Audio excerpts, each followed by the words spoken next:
ગમે તેવા 4 ગુણો, લાક્ષણિકતાઓ અને વિશેષતાઓ. દુઃખી માણસને સુખી કરવું, કોઈ રડે તો તેને ચૂપ કરવું. આપણે બીજાની ફિલિંગ સમજવી જોઈએ કે સામેવાળા વ્યક્તિ કેવી રીતે કેવી પરિસ્થિતિમાંથી જઈ રહ્યો છે અને તેને આપણે સેલ્ફ મોટિવેટ કરવું જોઈએ કે તું આવું કર, આવું નહીં કર. અને સામેવાળા વ્યક્તિને મોટિવેટ કરવું કોઈ પણ કાર્ય અને આપણી જરૂર બીજા વ્યક્તિને પડે તો તેને બની શકે આપણી ક્ષમતા મુજબ તેને સામેવાળાને મદદ કરવી. સારી વાણી બોલવી કે જેથી બીજાને ગમે અને સાચું જ બોલવું કે જેથી બીજાને સારું લાગે અને કોઈને પણ આવું નહીં લાગવું જોઈએ કે આપણે ખરાબ છીએ. અને બધાની સામે સારી રીતે બધાને માન સન્માન આપવું જોઈએ તેવી રીતે બોલવું. પછી વિદ્યાર્થી તરીકે મારી 4 તાકાત અને ક્ષમતાઓ. સક્સેસ ઇન સ્ટડીમાં મારી ક્ષમતા મુજબ જો મને અંદરથી વિશ્વાસ છે કે હું આટલો કલાક ને આવી રીતે ભણી શકું છું, આવી રીતે હું યાદ કરી શકું છું, તે હિસાબે મારે આગળ વધવું જ જોઈએ અને મારે ભણવું જ જોઈએ.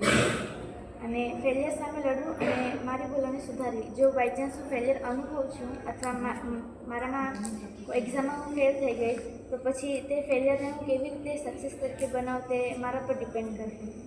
અને નિયમિત રીતે સ્ટડીના ટાઈમ ટેબલમાં ધ્યાન રાખવું. જો હું રોજે રાત્રે 12 વાગ્યા સુધી વાંચું છું તો મારે તે નિયમિત કરવું જોઈએ, કારણ કે હું 9th સ્ટાન્ડર્ડમાં ભણું છું તો મારે તે હિસાબે મારે ઘરની પરિસ્થિતિ જાણીને આગળ વધવું જોઈએ.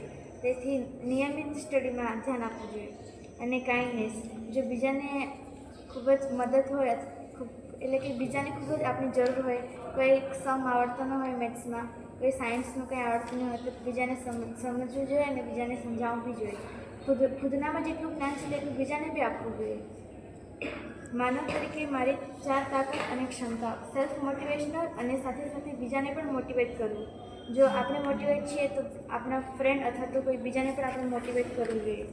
Helping hand. જો બીજાને જરૂર હોય તો આપણે હેલ્પિંગ હેન્ડ કરવી જોઈએ. કોઈ પણ રડે ત્યારે તેને સમજાવવું જોઈએ અથવા તેને ચૂપ કરવું જોઈએ અને બીજાની ભાવના અથવા ફિલિંગને સમજવી જોઈએ. વડીલોને માન સન્માન આપવું જોઈએ જેથી તેઓને પણ એવું ન લાગવું જોઈએ કે પોતાના જ ઘરના બાળકો છે ને તો પણ અમને કંઈ માન સન્માન નથી મળતું. અને બીજાને વડીલોને અથવા વડીલોને જ નહીં પણ ઘરના સભ્યોને આપણે મદદ કરવી જોઈએ જેટલું આપણને થાય તેવી રીતે.